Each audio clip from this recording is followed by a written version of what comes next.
a cloud-spotted day, high above the mountains of Ella, I rode deep into the Sri Lankan jungle.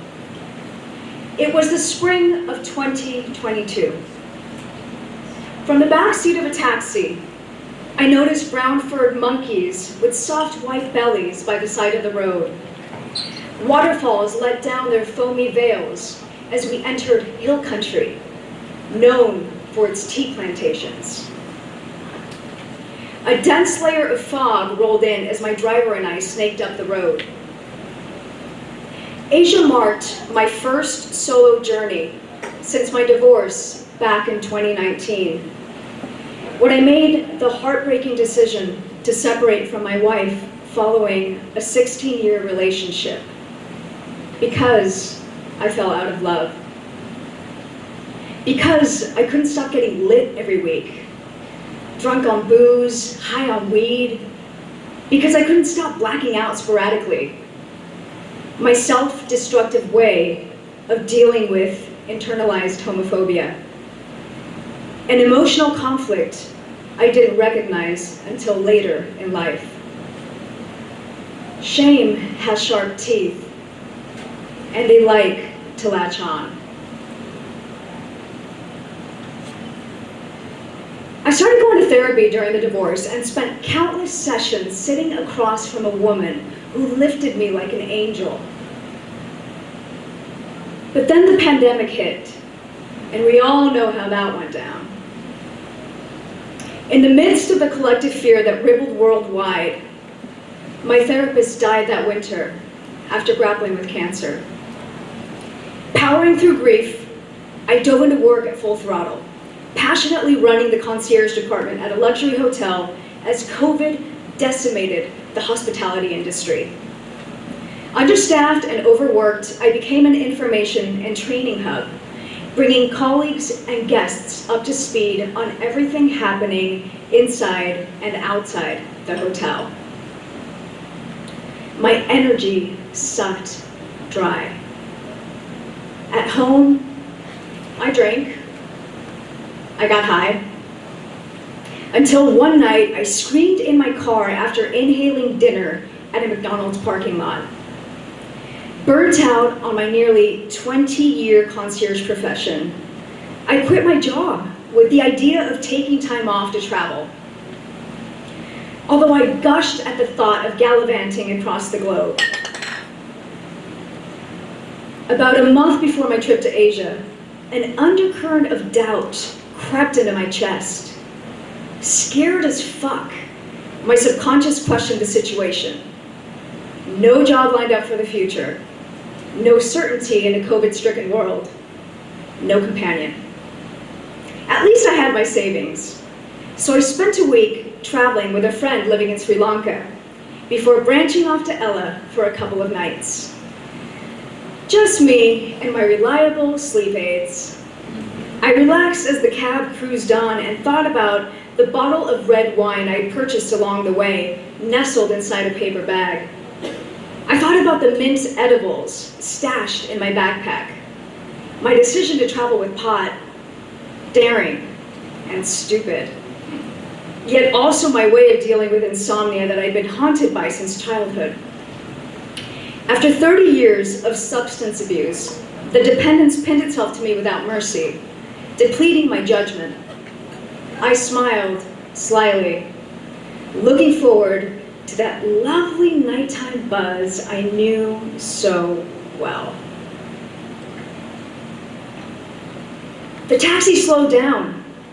A small white building met us atop the hillside. Nova Estate. A guest house tucked into the Yuba Highlands.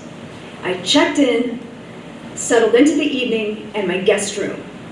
A cozy balcony overlooked a forest, submerged beneath the mist. That evening, supper took place on a patio steps from my room. I strolled through a tight kitchen that smelled of spiced, home-style curries, where the staff cooked organic dishes inspired by the farm on site. I sat down at a communal table and pounced on the opportunity to practice my conversational French with a Parisian couple across from me. As the only single traveler surrounded by an international potpourri of couples and family, I internally toasted to a new level of badassery. Alone, yet belonging. Embracing an unspoken sense of connection with those around me and the land that held us. I've totally got this, I thought to myself. All I need is a little hit of weed, a couple glasses of wine to send me off to sleep tonight. That little bit of help from my friends always had a way of capping off the day. As I bit into my rice and curry, Kevin, the estate founder, graciously welcomed us. Tall and clean-shaven, he made one thing clear. Watch out for leeches. Apparently, they loved the region's constant rain. Make sure to wear closed-toed shoes, he advised. If you have one climb on you, just flick it off. It sounded easy enough. I'd never seen one before. Only in the movie Stand By Me. I shuddered just thinking about it and considered my plans for the following day instead. 2 activities prioritized themselves on my morning agenda. A scenic hike followed by Nova's famed tea tour. The next morning, I awoke feeling chipper. After breakfast, I threw on my hiking gear, bronze-colored boots, socks over yoga pants, and a breathable shirt tucked in. I dared pesky leeches to breach the armor protecting my 44-year-old flesh. The sun shone through a sapphire blue sky. I stepped into the day like a bunny bouncing into a meadow. My joyful trot into the wild encountered Kevin. I see you're off for a hike, he said, running a hand through his wavy brown hair. Yeah, I think the loop will be the best bet so I can make the tea tour at 10, I replied. Okay, from the viewpoint, follow the trail and look out for an arrow, a waterfall, and a dam. Distracted by the luscious scenery, my attention span waned. Will do, Kevin, thanks. I briskly kept up the pep in my step. Before long, I reached the viewpoint. Bright mountain peaks dazzled and green. A couple of random dogs posed in the foreground. I saluted them in silence, feeding on our shared temporary stillness. As I gazed out into the pristine wilderness, I imagined the possibility of what life could be. Without being altered by a drunken haze or a stoned stupor, without the guilt from hurting my ex-wife by leaving, causing us to become estranged. For a moment, staring at the unmovable mountains, I tasted clarity. Grounding and energized, I resumed my mission. The trail soon disappeared. Something felt off. Overgrown bushes, still wet from previous rainfall, clawed at my limbs. Brushing them off, I muscled my way through, bent on getting my cardio on.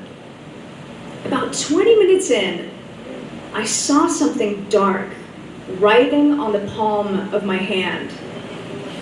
Squealing like a spooked chihuahua, I flicked it off, slightly shaken from my leech encounter.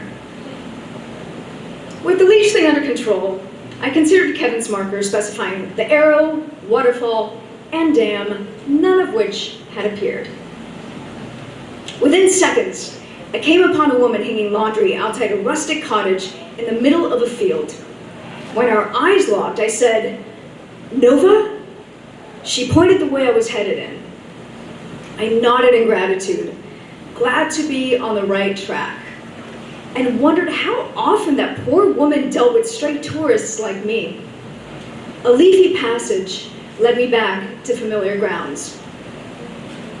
On the way, I recall dealing with lost tourists when I worked as a concierge, showing them around our fancy Californian resort, offering maps, arranging itineraries for VIP guests, including hot air balloon rides and luxury yacht tours, satisfying people's wants and needs.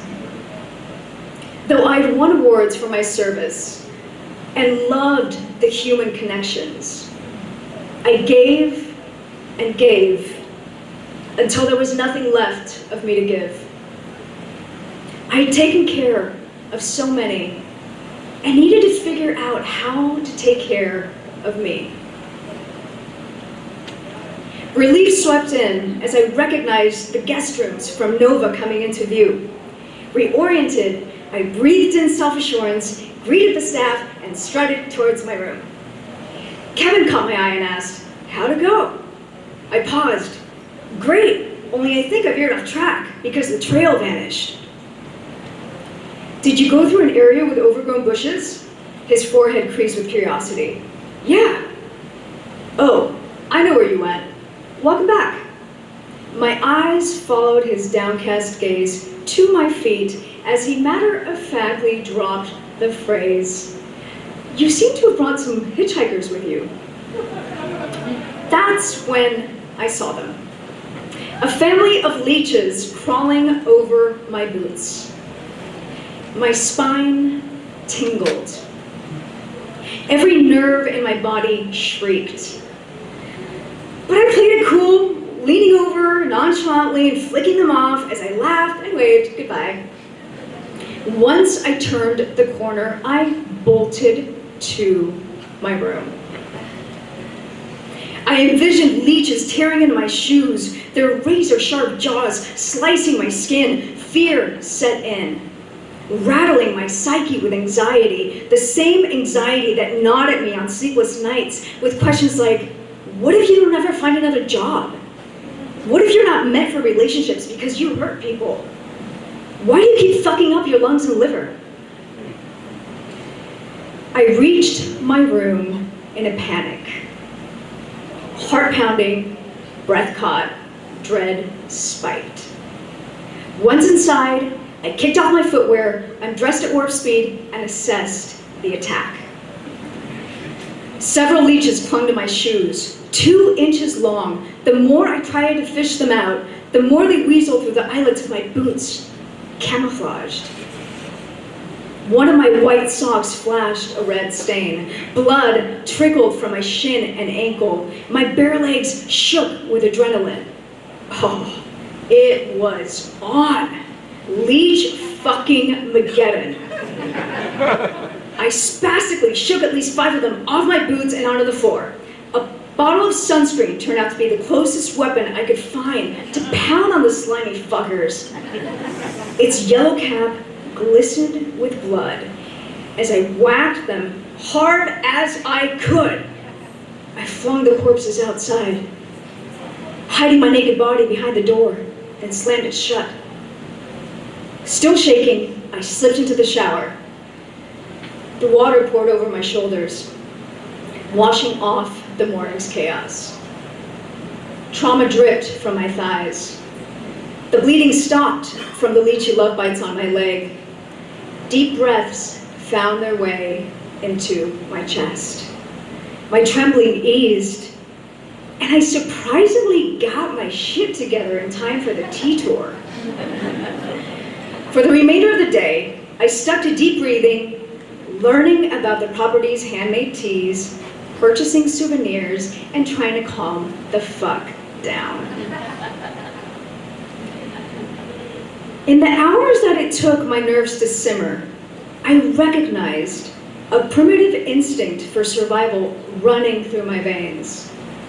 An empowered impetus to persevere, especially when things got scary. I never faulted the leeches for attacking me. In medicine, leeches are used to cleanse and restore blood flow and devitalize tissues. Their visit served as a reminder that no matter the challenges, I would cleanse my psyche. I could restore my stability. I could learn to peel off the shame, the guilt, the addiction. It would be 3 more years before I got sober, after one too many blackouts, after enough lung pollution. 3 more years before I understood self-forgiveness and self-love, thanks to therapy and perseverance. 3 more years before I went into treatment for insomnia and faced the parasitic worm of anxiety. My war with the leeches prompted an understanding of detachment and loss. The loss of life as I knew it pre-pandemic. The loss of my former selves, the wife, the concierge, identities I had once loved but needed to let go of. My affair with the leeches sparked an adventure of self-discovery, one love bite at a time. Thank you.